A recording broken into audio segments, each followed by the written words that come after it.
யூசுவலா big பாஸ்ல ஒரு house சரியில்லை, ஹவுஸ் மேட் சரியில்லை அப்படின்னு சொல்லுவோம். ஆனா இந்த வாட்டி ஹவுஸ் நல்லா இருந்தாலும் ஹவுஸ் மேட்ஸ் அது சுத்த ஜீரோ. அது ஸ்டார்டிங்ல இருந்தே நம்ம இது பண்ணிட்டோம். அதை பத்தி பெருசா பேசண்டா. மற்றபடி இந்த வாட்டி ஹோஸ்ட் இருக்காருல்ல, அதாவது விஜய் சேதுபதி, அவருக்கு மேலே நிறைய பிளேம் வைக்கிறாங்க.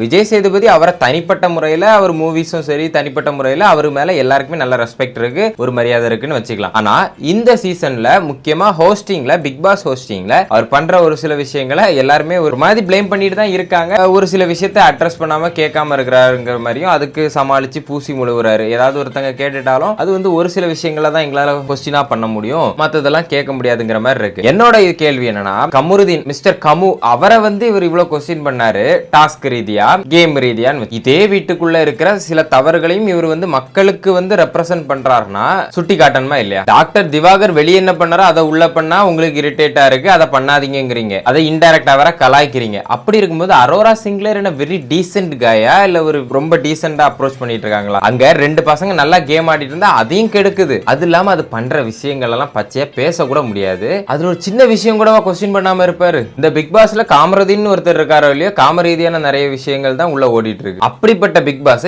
எதுக்கு தான் எல்லாரும் பாக்குறீங்கன்னு தெரியல.